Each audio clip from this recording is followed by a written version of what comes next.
옆에 계신 분들이랑 인사하고 시작했으면 좋겠습니다. 사랑하고 축복합니다. 네, 사랑하고 축복합니다. 오늘 성막 신앙 회복이라는 주제로 이제 두 번째 시간을 갖는데요. 사랑하는 성도 여러분, 우리가 성막을 통해서 우리가 너무나도 잘 알고 있는 것처럼 예수님께서 휘장을 찢으시고 그 가운데 하나님과의 관계를 회복하신 것을 알고 있습니다.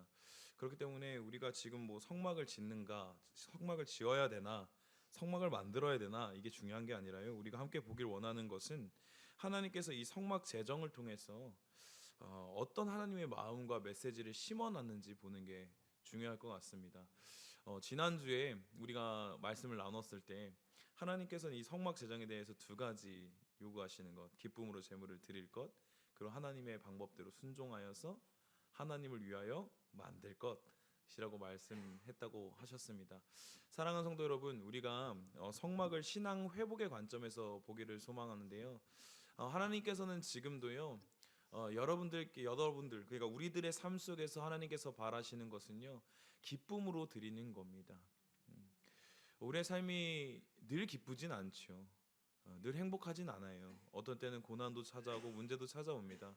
그런데 의도적으로 하나님께서는 기쁨으로 드릴 것, 광야에서 그들이 이집트 출애굽에 하면서 받았던 그 모든 것들을 기쁨으로 드리라고 말했던 것처럼 우리가 기쁠 때나 슬플 때나 하나님 앞에 기쁨으로 드리는 것을 결정하고 노력하고 하나님 앞에 헌신하는 것, 그것이 중요합니다. 그리고 두 번째는 순종하라는 것입니다. 우리 신앙 회복할 때요, 참 안 되는 것 중에 하나가 잘 보면요, 하나님 말씀에 순종하는 거예요. 신앙의 늪에 빠지면요, 가장 먼저 들리지 않기 시작하는 게 하나님 말씀이죠. 내 상황과 환경을 보면서 하나님 어떻게 저한테 이러십니까? 라고 질문은 많이 하는데요, 하나님이 우리에게 주신 말씀은 귀 기울이지 않는 병에 걸리곤 합니다. 사랑하는 성도 여러분, 우리가 다시 한 번 더 오늘 성막을 통해서 신앙 회복의 관점으로 보기를 원하는데요, 하나님이 무엇이라고 말씀하시는지, 또 하나님이 하나님의 백성들 가운데 무엇으로 일어서게 하시고 무엇으로 회복하는지 하나님의 음성과 메시지에 귀 기울일 수 있는 저와 여러분 되기를 주님의 이름으로 축복합니다. 오늘은요, 여기 그 유임을 보면 성막 사진과 내부 구조도를 일부러 해놨습니다. 이걸 보시면서 참고하시면서 오늘 들으시면 될 것 같은데요. 오늘은 어디까지 가냐?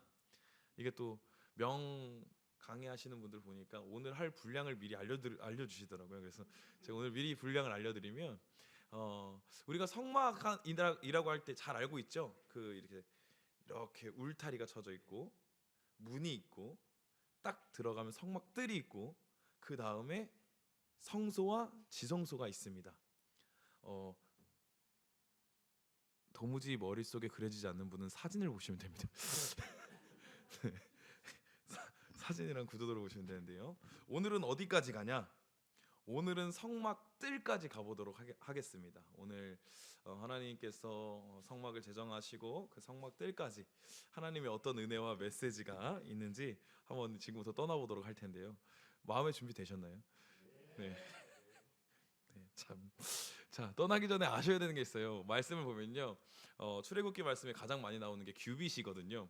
규빗은요, 여기 성인 남자의 팔꿈치부터 여기 가운데 손가락 이제 끝까지 해서 한 45에서 50cm 정도, 그게 한 규빗이라고 합니다. 그래서 45cm에서 50cm 정도이기 때문에 오늘 한번 보시면서 어떻게 구조가 되어 있는지 한번 보도록 하겠습니다. 오늘은 성막의 겉 모양부터 시작하게 되는데요. 성막을 바라볼 때 성막에는 그 울타리 안에 두 개의 방이 있습니다. 우리가 잘 아는 것처럼 성소와 지성소가 있는데, 성소는 길이 13.5m, 높이 4.5m, 넓이 4.5m이고 성막 안 서쪽에 위치하고 있습니다. 지성소는 성소 맨 안쪽에 길이 4.5m, 높이 4.5m, 넓이 4.5m의 정사각형으로 되어 있는 것을 볼 수 있습니다. 그리고 이 두 개 방, 성소와 지성소는 휘장으로 구분되어 있습니다. 그리고 성막에는요, 7개의 기구가 존재합니다. 언약궤, 법궤라고도 말하는 그 언약궤, 휘장, 분향단, 금촛대, 떡상, 물두멍, 번제단 등이 있습니다. 그리고 이 성막을 중심으로 12지파는 생활하게 되었습니다. 동서남북으로 세 지파씩, 동쪽에는 유다, 이사갈, 스불론, 서쪽에는 에브라임, 므낫세, 베냐민, 남쪽에는 루벤, 시므온, 갓, 북쪽으로는 닷, 납달리, 아셀로 이루어져 있었습니다. 성막은 이스라엘 진영의 가운데에 있었고 동쪽 끝에는 성막 안으로 들어가는 9m에서 10m의 문이 있었습니다. 성막은 2m 높이의 세마포 울타리로 둘러쳐져 있었고 성소와 지성소 두 개의 방으로 되어 있는 장막집이 그 안에 있다는 것을 알 수 있습니다. 이것을 듣기 전에 머릿속으로 한 번 더 그려봤으면 좋겠습니다. 보니까 성막 울타리가 있고요, 문이 하나 있고요, 그 안에 들어가면 뜰이 있고요, 그 안에 들어가면 성소와 그 안에 더 들어가면 지성소가 있는 것을 머릿속에 그리고 한번 오늘 이야기를 나눠봤으면 좋겠습니다. 첫 번째, 성막을 바라보면 보이는 게 뭘까요? 제가 방금 말했는데 이렇게 보면 뭐가 먼저 보이죠? 울타리. 네, 성막 울타리요. 그런데 그 울타리가 뭐로 되어 있냐면 세마포로 되어 있습니다. 그런데 이렇게 울타리가 있다는 것은 무엇일까요? 함부로 넘나들 수 없다는 소리입니다. 하나님께서는요, 성막을요, 성막 밖과 성막 안을 구별해 놓으셨다는 것을 의미하게 됩니다. 죄인의 무례한 접근을 막고 하나님의 공의와 심판을 상징하는 게 바로 이 울타리였습니다. 근데 이 울타리의 높이는 한 2.5m 정도, 5규빗 정도 되었다고 합니다. 이 울타리는요, 사람들이 섰을 때 높죠. 안쪽이 보이지 않죠. 구별됐다는 것을 볼 수 있습니다. 하나님이 계신 곳은 세상의 죄와 세상과는 완전히 분리되어서 죄로 오염되지 않는 곳임을 하나님은 성막을 통해서 알려주고 계신 것입니다.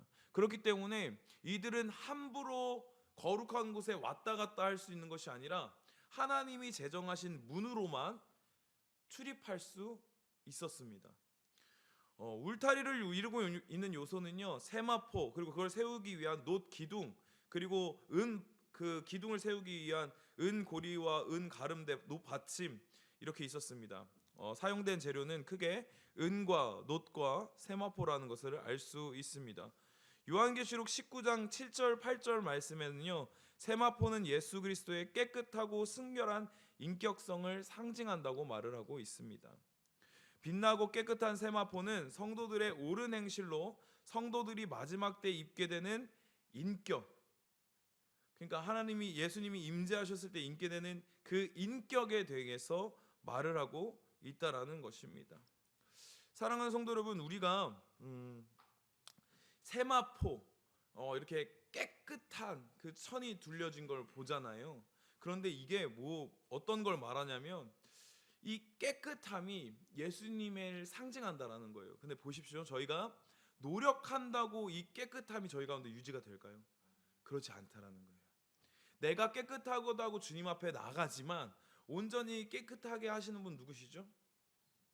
주님이시죠. 주님의 은혜로밖에 깨끗해질 수밖에 없는 것입니다. 그래서 세마포로 쌓여 있는 것은 무엇을 의미하냐면 우리가 지금 광야 생활과 이 시간들을 보내면서 모래, 바람과 그 환경들을 마주하면서 더러워지지만 하나님의 성막은요, 그렇지 않다라는 거예요. 우리가 오늘 그 세마포 울타리를 보면서 거룩한 곳을 바라보면서 볼 수 있는 것은, 우리가 저 행실, 나는 지금 이 광야 생활 가운데 더러워지고 오염되지만 하나님의 성막을 바라보면서 그분의 임재 가운데 그분이 함께할 때 우린 새하얀 세마포와 같이 되는구나 라는 것을 볼 수 있었다라는 것입니다. 그리고 여기서 중요한 게요, 여러분 보십시오. 이게 2.5m라고 했습니다. 그럼 밖에서 이 성막을 봤을 때 이 안에 뭐가 좀 보일까요? 지성소나 성소를 덮고 있는 가죽들. 근데 그 가죽이 뭘까요?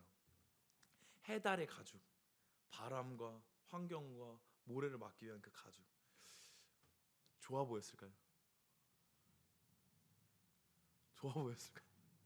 모르는 사람이 와서 한번 생각해 봤으면 좋겠습니다. 저희가 모르는 사람에서 성막을 봤는데요, 이만하게 울타리가 새하얗게 쳐져 있는데요, 그 안을 딱 보려고 이렇게 딱 보니까 보이는 건 해달 가죽이에요. 좋아 보였을까요? 그런데 성소와 지성소 안에는 뭐가 있습니까? 촛대랑 금 분향단이 있죠. 여기서 우리가 알 수 있는 게 있습니다. 신앙생활도 마찬가지입니다. 신앙생활의 진짜 참 맛은요, 겉에서 야 내가 맛보면 들어갈래가 아니라 그 안으로, 예수 그리스도 안으로 들어갔을 때 참 맛을 느낄 수 있다라는 겁니다. 할렐루야. 우리가 이걸 알아야 된다는 겁니다. 우리가 밖에서 성막의 진가를 보는 게 아니라요, 안에 들어가야지 그 진가를 볼 수 있는 거예요. 신앙생활도 마찬가지입니다. 우리가 예수 그리스도를 떠나서 밖에서 뭔가를 볼 수 있을 거라고 생각해요. 그런데 신앙의 참맛, 참 진수는 예수 그리스도 안에 살아가는 성도에게서 나온다는 것을 기억하는 저와 여러분들에게 주님의 이름으로 축복합니다. 비로소 하나님을 그 안에서 만날 때 어떤 분인지 정확하게 알 수 있겠습니다. 그리고 또 성막들 안에서는 무엇을 볼 수 있겠습니까? 또 다시 한 번 더 보는 건 그 번제단과 함께 새하얀 세마포였을 거예요. 그들은 유목민 생활을 했는데 그것은 오염되지 않았어요. 하나님이 정결케 하시고 하나님이 깨끗게 하시는 것을 볼 수 있다라는 것입니다. 사랑하는 성도 여러분, 우리가요, 이 세마포 울타리를 보면서 알아야 되는 것은요, 우리에게 가장 좋은 옷이 무엇이냐라고 했을 때 주님의 보혈로 입는 영적 인격이라는 것을 아셨으면 좋겠습니다. 우리가 세상에서 다른 어떤 옷을 많이 입으려고 해요. 지위도, 직업도, 또 멋짐도, 또 인기도, 명예도, 권력도 입고 싶어요. 그런데 그리스도인들, 우리 가운데 가장 좋은 옷은요, 그리스도의 보혈로 말미암아 얻는 인격, 영적 인격이 우리의 가장 좋은 옷임을 믿는 저와 여러분 되기를 주님의 이름으로 축복합니다. 그러면은 이제 이렇게 보는 거예요. 영적 그 세마포 울타리가 있어요. 근데 울타리가 있는데 이 구분된 곳에 들어갈 수 있는 뭐가 있었습니까? 출입문이 있었어요. 이 출입문은 동쪽으로 나 있었습니다. 이 출입문에 대해서 이제 머릿속으로 좀 이미지를 그리셨으면 좋겠어요. 쫙 이렇게 딱 울타리가 쳐져 있는데 출입구 앞에 쓴 거예요. 근데 그 출입구가 어떻게 돼 있냐? 높이가 2.25m, 그리고 폭이 9m. 9m면 어느 정도인지 조금 가늠이 되시겠습니까? 9m면 네, 한 이 정도. 네. 근데요, 이 문이 어떻게 생겼는지 여러분 아십니까? 헝겊처럼 돼 있다라는 것입니다. 그리고 문턱은 없어요. 하나님께서 제정을 하시는데요, 거룩한 곳이라고 세마포로 울타리를 만드셨잖아요. 그런데 출입구를 보니까 문턱이 없어요. 짜져 있는 헝겊으로 돼 있어요. 하나님의 자비로 만들어 놓은 이 문은요, 이 문을 통해서만 하나님께로 갈 수 있는데 너무나도 높이 있지 않다라는 거예요. 우리가 생각할 때는 거룩한 곳이면 어떻습니까? 뭔가 절차가 많아야 되고, 뭔가 가져야 되는 것이 많아야 되고, 뭔가 해야 될 게 많아야 되고, 준비해야 될 게 있을 거라고 생각해요. 그런데 그렇지 않다고요. 하나님이 이 세마포로 만들어 놓으시고 들어올 수 있는 출입구는요, 넓고 낮게, 하나님을 믿는 자라면, 하나님의 임재를 사모하는 자라면 언제든지 들어올 수 있게, 누구라도 들어올 수 있게 만드셨다는 것을 우리는 볼 수 있습니다. 이 문은요, 4가지 색깔의 실로 되어 있는데 청색, 홍색, 자색, 가는 배실, 흰색으로 이루어져 있습니다. 그런데 오늘 요한복음 10장 7절 말씀과 9절 말씀을 제가 한번 봤으면 좋겠는데요. 제가 읽어드리겠습니다. 그러므로 예수께서 다시 이르시되 내가 진실로 진실로 너희에게 말하노니 나는 양의 문이라. 내가 문이니 누구든지 나로 말미암아 들어가면 구원을 얻고 또는 들어가며 나오며 꼴을 얻으리라. 아멘. 오늘 요한복음 10장 말씀을 보니까요, 예수님께서 자신을 양의 문, 그리고 내가 문이다, 누구든지 나로 말미암아 들어가면이라고 말하고 있는 것을 볼 수 있습니다. 사랑하는 성도 여러분, 오늘 앞서서 지금 말씀드렸던 것처럼 성막의 문은요, 누구나 믿는 자마다, 임재를 사모하는 자마다 들어올 수 있다라고 말씀드렸습니다. 그런데 이 문이 뭘 상징하냐? 바로 예수 그리스도를 상징한다라는 것입니다. 하나님의 임재 앞으로 갈 때 우리가 먼저 통과해야 되는 것은요, 뭐냐면 예수 그리스도예요. 정결해 보이는 그 세마포 울타리 가운데 들어갈 수 있는 것은 예수 그리스도밖에 없다는 것을 기억하기를 바랍니다. 그래서 이 출입문의 의미를 조금 생각해 봤으면 좋겠습니다. 우리 1번 함께 읽어보겠습니다. 시작. 뜰문은 예수님을 의미합니다. 방금 말씀드렸던 것처럼 요한복음 10장 7절에서는 예수님께서 자신을 양의 문이라고 말씀하십니다. 양떼와 같이 무지하고 연약한 성도들이 지나야 하는 문은요, 다른 게 아니라 예수 그리스도밖에 없습니다. 성막의 밖과 안은 엄격히 구별되어 있었습니다. 그러나 문을 통해 누구나 그들은 들어갈 수 있었습니다. 사랑하는 성도 여러분, 하나님의 자녀들은요, 예수 그리스도의 보혈을 힘입어 구원을 얻는다는 이 사실을 망각해서는 안 됩니다. 이것은요, 가장 기초적이면서 가장 핵심인 우리가 말하는 복음이라고도 하는 것입니다. 구별된 자로 하나님의 자녀로 나아가는 것은요, 예수 그리스도를 통과하는 거예요. 우리가 이 문을 지나가는 작업, 이 작업을 하셔야 합니다. 우리가 이 자리에 있는데요, 예수 그리스도의 보혈을 알지 못함에도 나아갈 수 있다라는 거예요. 우리가 성막에 들어갈 때는 하나님께서 분명히 그 임재 가운데 들어갈 때 첫 번째 그 예수님을 상징하는 그 문을 통과함으로써 예수를 힘입어 가게 하셨어요.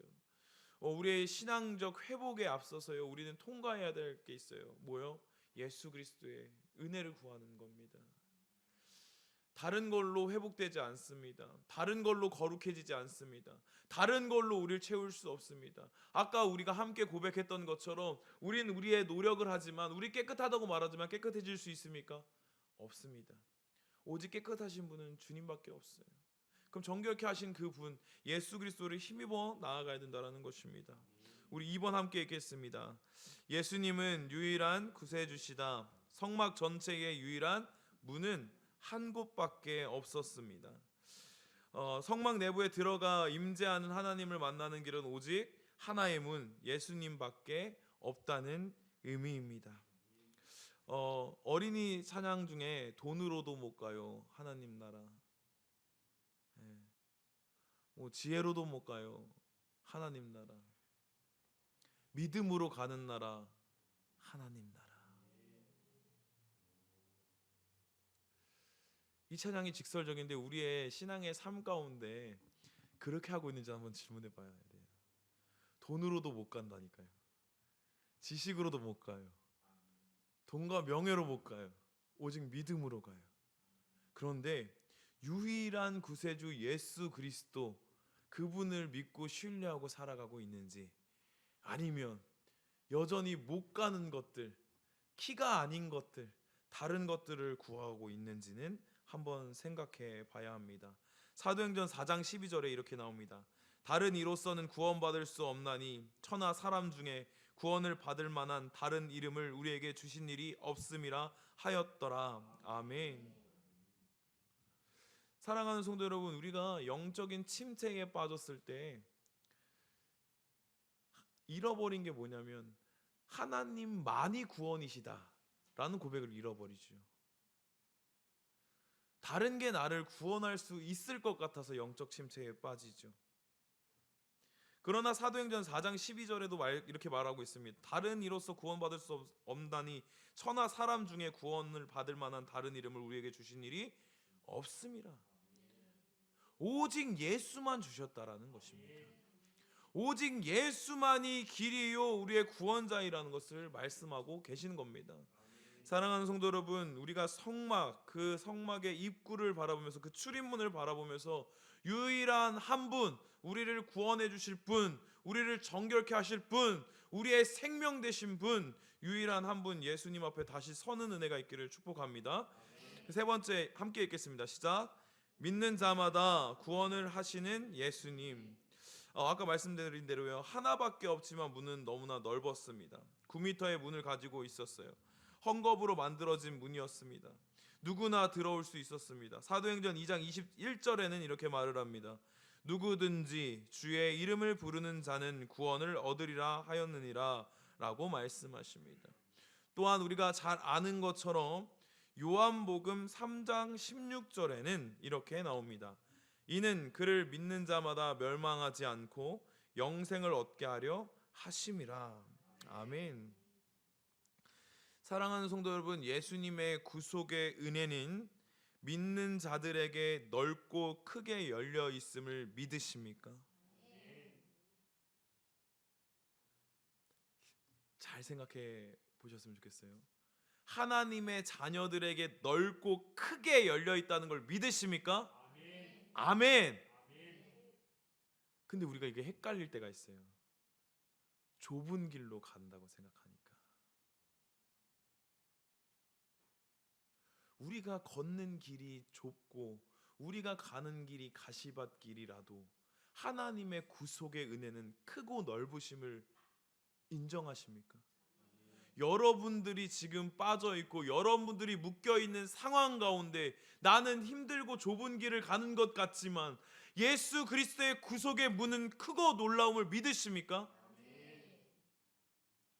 이 은혜로 일어나셔야 됩니다.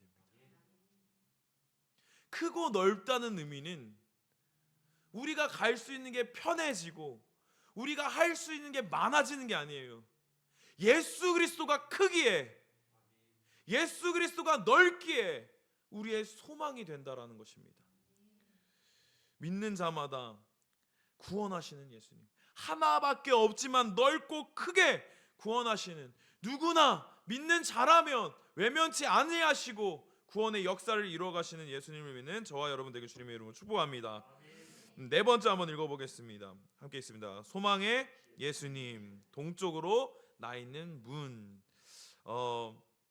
사랑하는 성도 여러분, 성막의 문은 왜 동쪽이었을까요? 마치시면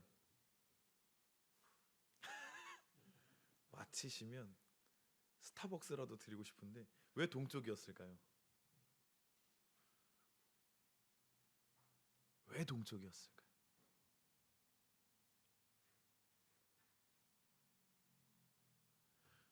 왜 서쪽도 북쪽도 남쪽도 아닌 왜 동쪽이었을까? 이게 뭐냐면요, 성도님들 우리가 좀 이 은혜에 대해서 좀 봤으면 좋겠는데요. 하나님이 숨겨놓으신 메시지가 여기 있어요. 뭐냐면 에덴 동산의 모티브가 여기 있어요. 우리 한번 창세기, 거기 검은 글씨로 창세기 3장 24절 한번 함께 읽어볼까요? 시작.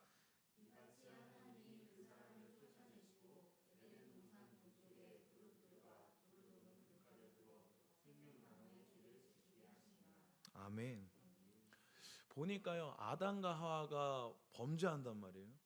근데 하나님께서 이러다가 이 친구들이 생명나무의 실과까지 먹겠다라고 해서 쫓아내시고 동쪽으로 들어오는 길을 막으십니다. 막으세요. 그런데 우리가 여기서 딱 봤을 때 막으셨으니까 하나님이 이제 이쪽은 못 쓰게 만드셨다라고 생각하는데요. 그게 아니에요. 잘 생각해 보시죠.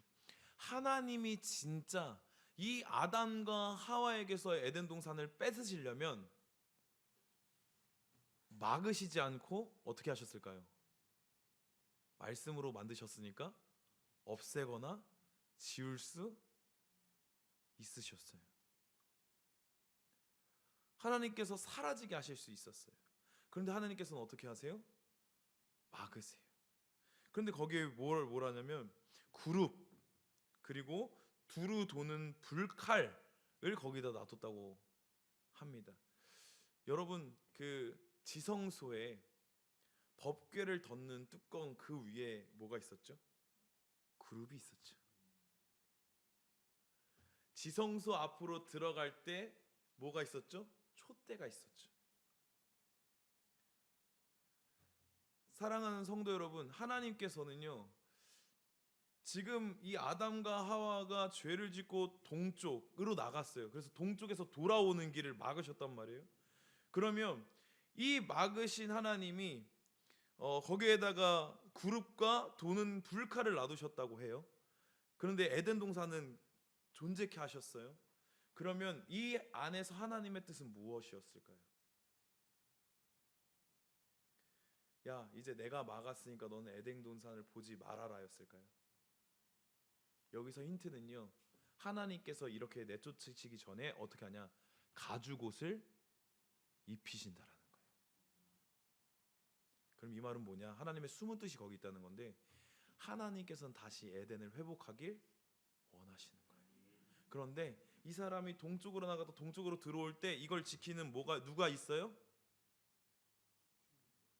그렇죠. 그룹과 불칼들이 있죠.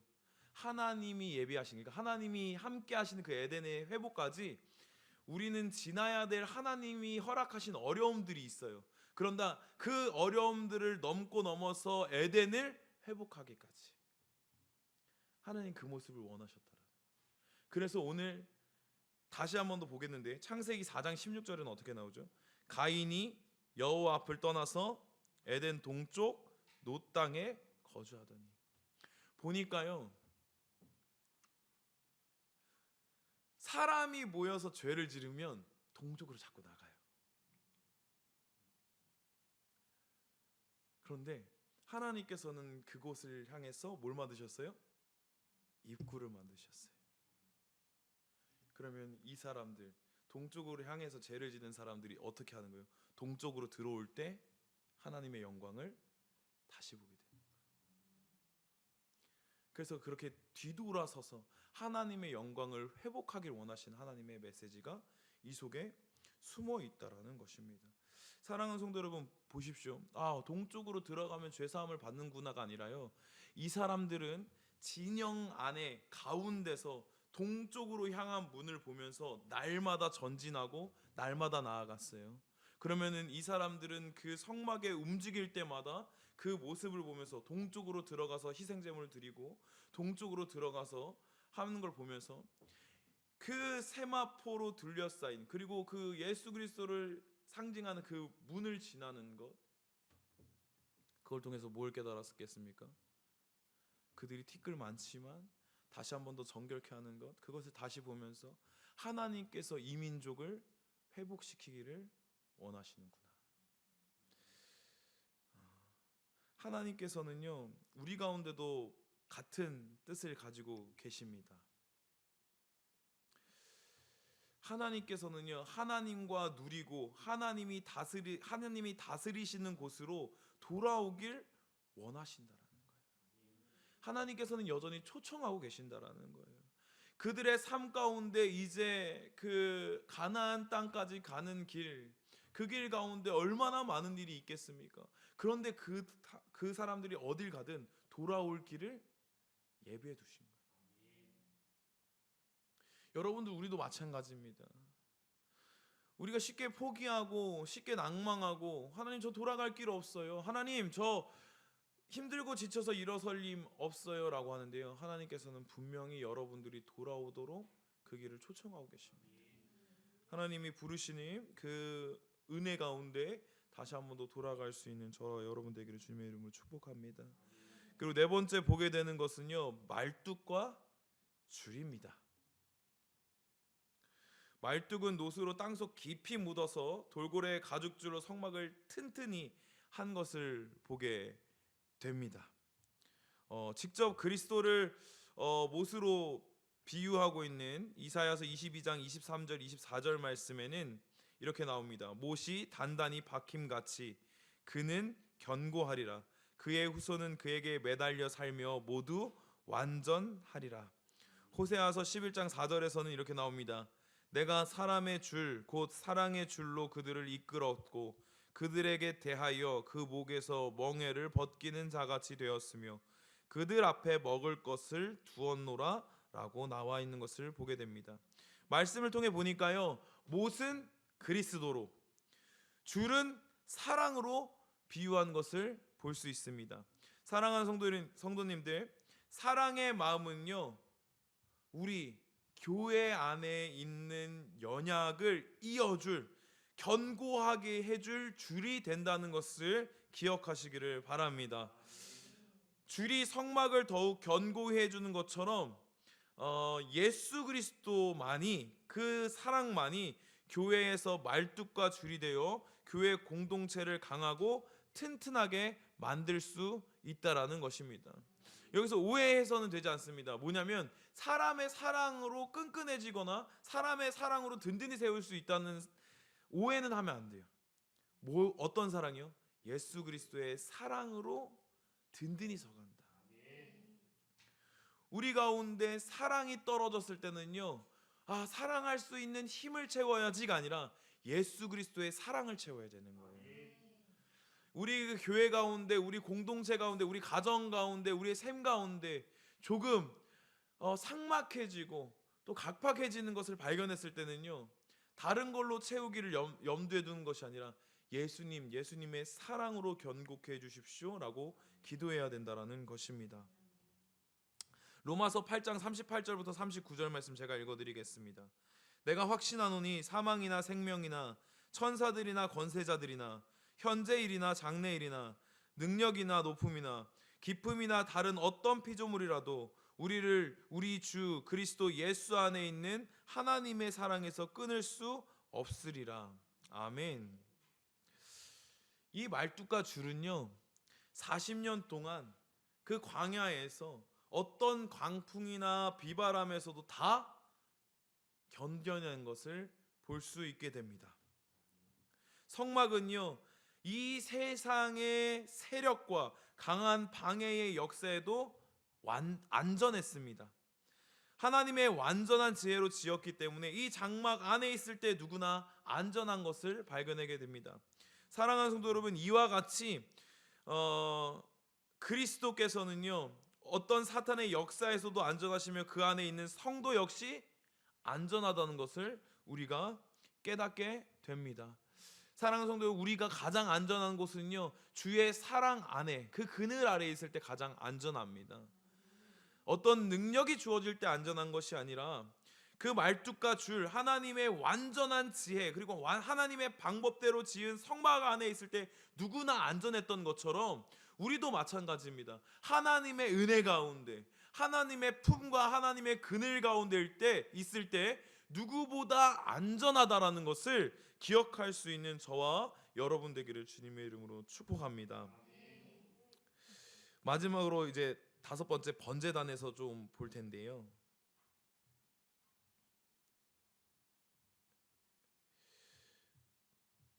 마지막이 아니죠. 번제단에 대해서 먼저 볼 텐데, 이제 또 한 걸음 들어갑니다.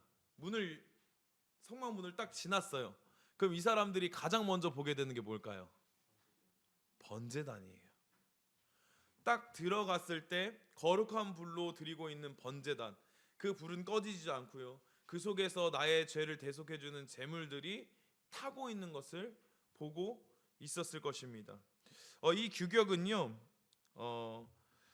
넓이는 5규빗 곱하기 5규빗 정사각형의 규격이고요, 높이는 3규빗 정도, 1.5m 정도 된다고 합니다. 정사각형으로 된 것은 어느 방향에서 오든지 차별이 없이 동등하다라는 것을 의미한다라고 합니다. 그런데 이 사각형으로 만들었잖아요. 성경에서 4라는 숫자는요, 땅의 수를 가리킵니다. 땅의 사면에서 이 세상의 모든 사람이 예수를 찾아오며 그분의 죄를 사하는 능력으로 누구나 구원을 받도록 하는 것을 의미한다라고 합니다. 그리고 이 높이는 몇 규빗입니까? 3규빗. 이 숫자 3은 성령과 성부와 성자를 의미한다고 합니다. 그러면 이 5규빗은 무엇입니까? 5규빗은요, 성경에서 책임을 묻는 숫자라고 합니다. 사랑하는 성도님들, 손가락이 한 손에 몇 개죠? 발가락이 한쪽에 몇 개죠? 우리 감각을 느끼는 게 몇 개죠? 5감이라고 하죠. 그래서 책임을 묻는 숫자래요. 이 받은 것들을 가지고 하나님을 위해 사용하였는가, 하나님의 뜻대로 사용하였는가 묻는 숫자라고 합니다.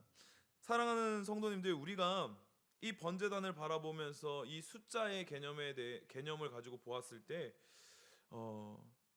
우리는 이 책임을 다할 수 있습니까? 5손가락을 하나님이 원하시는 대로, 우리의 발을 하나님이 원하시는 대로, 우리의 오감을 하나님이 원하시는 대로 모두 사용하고 있습니까? 아닙니다. 모두 실패할 수밖에 없습니다. 그렇기에 이 5라는 숫자는요, 오직 예수만 그 5으로 하나님의 뜻을 이루었다라는 것을 알게 해준다라는 것입니다. 그렇다면 번제단은 무엇을 하는 곳입니까? 제단은 미즈베아라는 히브리어로 희생 제사를 드리다, 제물로 죽이다, 도살하다에서 유래된 명사로 유대 제사의 규칙에 따라 살해된 동물을 자르는 곳, 도살의 장소, 죽이는 곳, 그래서 모두 죽인다라는 어원에서 나온 말입니다. 요한복음 3장 14절과 15절에서 모세가 광야에서 뱀을 든 것 같이 인자도 들려야 하리니 이는 그를 믿는 자마다 영생을 얻게 하려 하심이라 라고 나와 있는 것을 보게 됩니다. 예수님께서요, 번제의 희생제물로서 위로 들려 올려져야 한다라는 것을 이 말씀을 통해서 볼 수 있게 됩니다. 여기서 올려진다는 이 말은요, 번제단의 제물로 희생되도록 올려져야 한다는 의미를 가지고 있습니다. 이 제단에서 인간의 죄를 전가시킨 짐승이 희생되는 것을 우리는 알고 있습니다. 하나님의 피 흘림이 전개되지 않고는 죄를 대속하는 제물을 받지 않으신 것을 알 수 있어요. 그렇다면 예수께서 위로 들려 올려져야 한다는 게 번제단의 제물로 희생되도록 올려져야 한다는 말이라면, 그럼 보십시오. 번제단에 드려진 제물은 언제까지 태웁니까? 완전히 태우는 거예요. 제가 될 때까지 완전히 태웁니다. 그러면 예수 그리스도를 위로 올린다는 말, 번제단의 제물로 쓴다는 말은 뭐예요? 하나님께서 완전히 태우신다. 다른 말로 하면요, 우리 죄를 위하여 완전히 태움 당하신다라는 겁니다.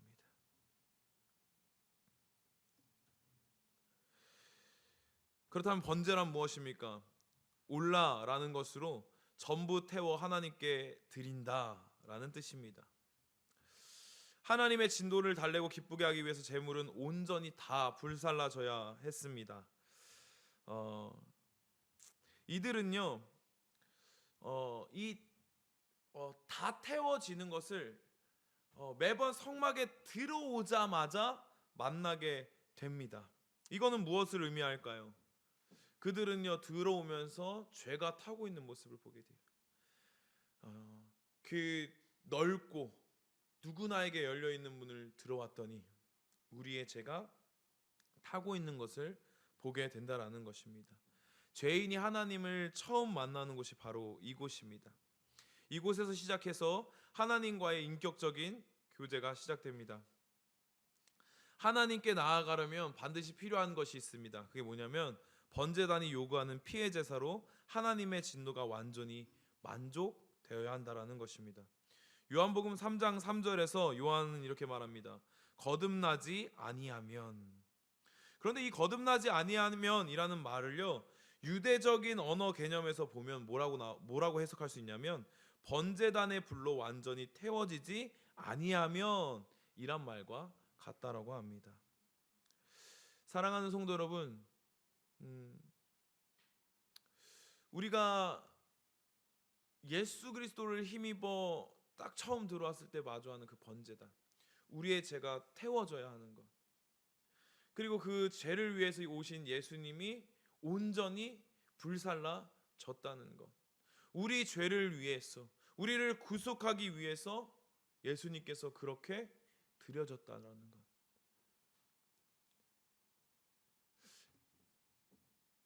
우리 신앙 가운데 가장 먼저 마주해야 하는 것이 그것이어야 될 줄 믿습니다. 주님의 임재가 있는 거룩한 곳에 들어가자마자 보는 것은요, 우리 죄가 사하여지는 것.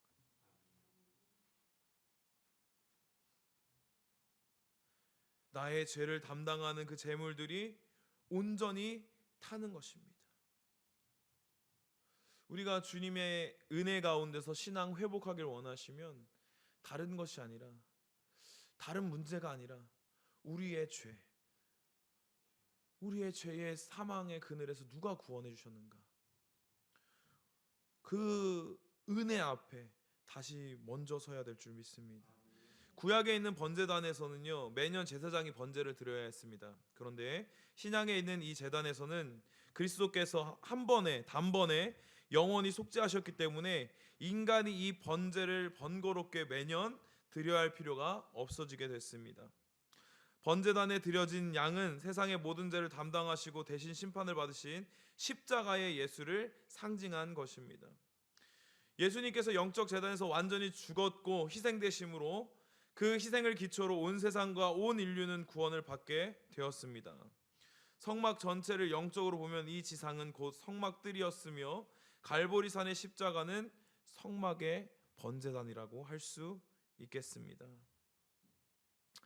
이스라엘 백성들이 자신들의 죄를 덮은 희생제물을 가장 먼저 보았듯이 우리가 신앙생활함에 있어서 바로 보아야 하고 매일 묵상해야 하는 것이 바로 예수 그리스도입니다. 제물이 완전히 불살라졌던 예수님도 완전히 불살라 이 땅을 구원한 희생제물이 되셨습니다. 우리가 매일 예수로 구원받았음과 용서받았음을 묵상할 때 우리의 신앙은 성장해 간다라는 것을 기억하십시오. 우리가 이길 힘은 예수 그리스도를 묵상하는 것입니다. 매일같이 하는 거예요.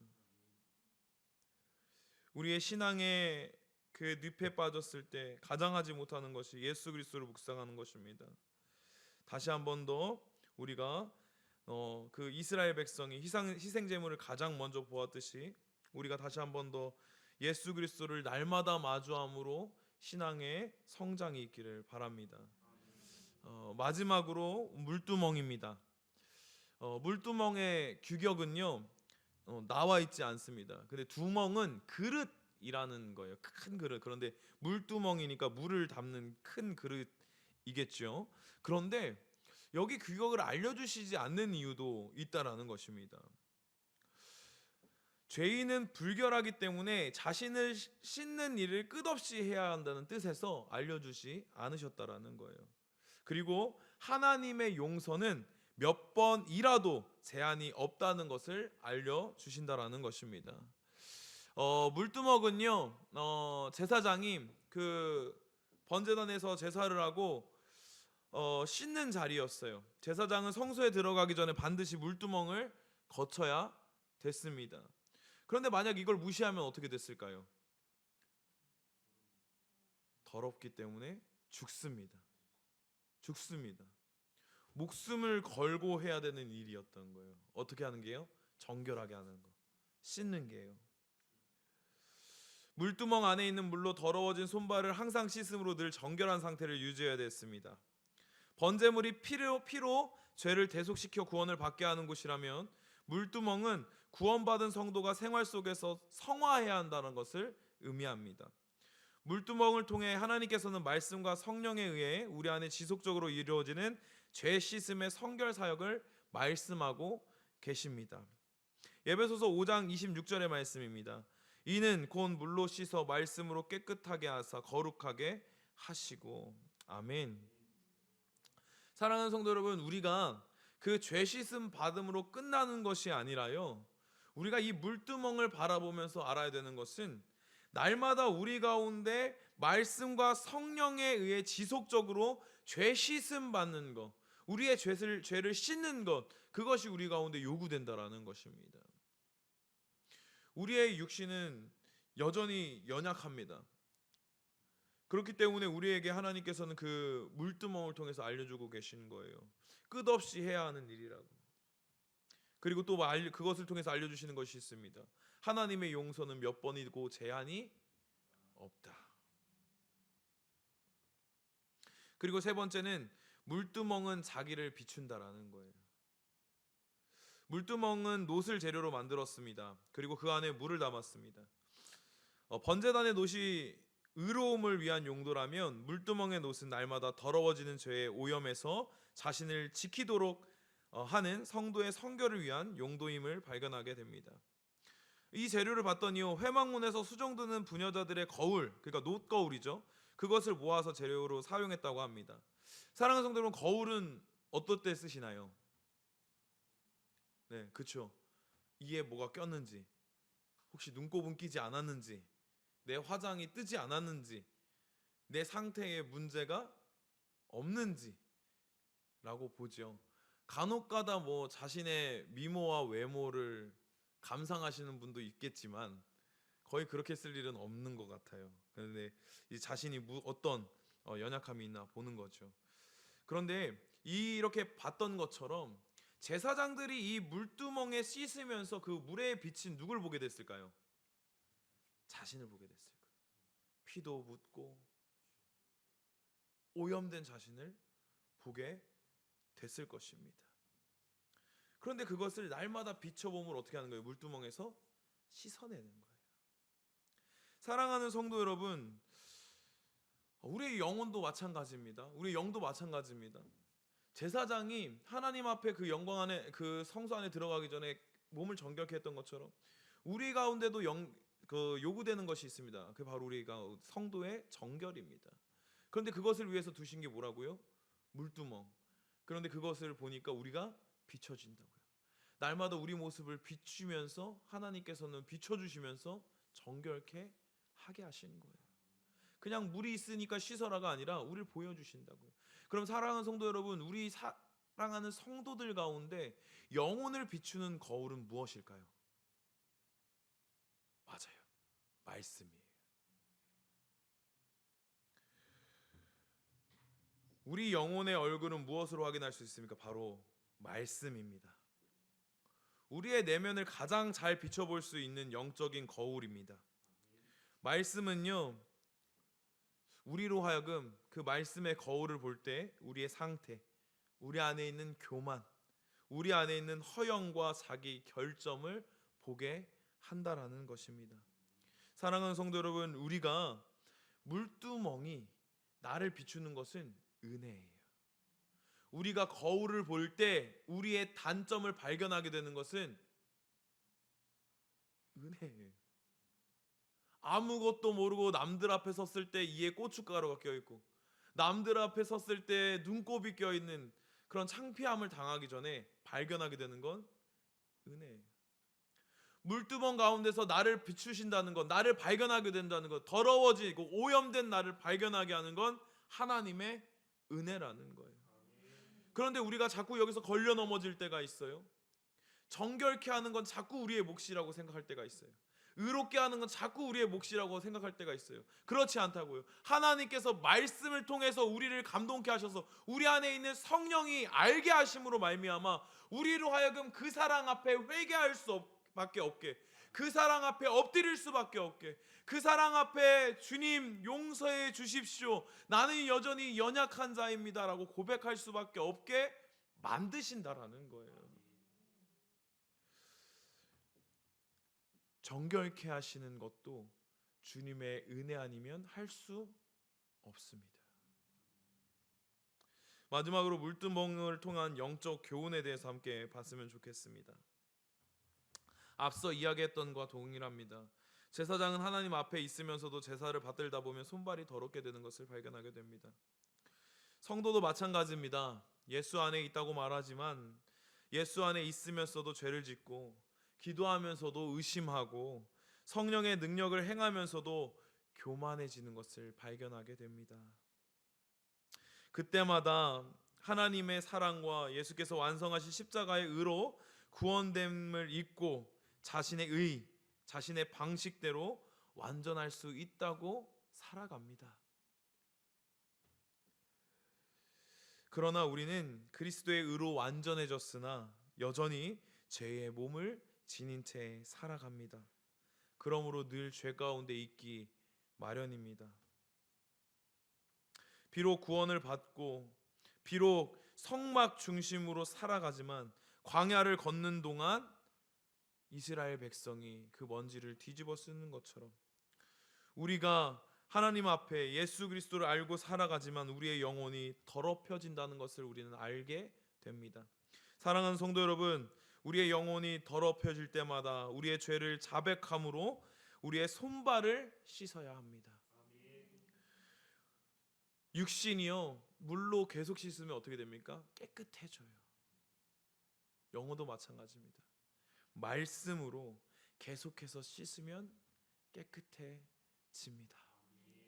사랑하는 성도 여러분, 우리 물두멍을 보면서요, 다시 한 번 더 말씀의 중요성을 알았으면 좋겠어요.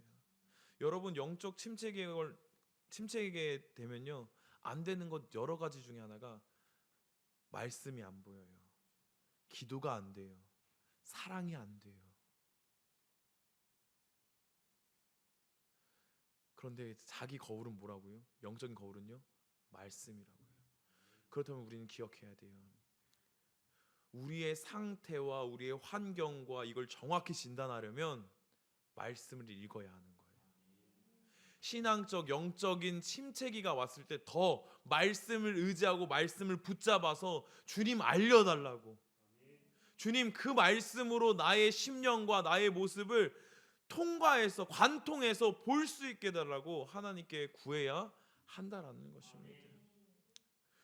오늘 강의를 조금 마무리하려고 합니다. 오늘 하나님께서 하신 성소와 지성소 전까지 울타리와 문과 번제단과 물두멍을 보았습니다.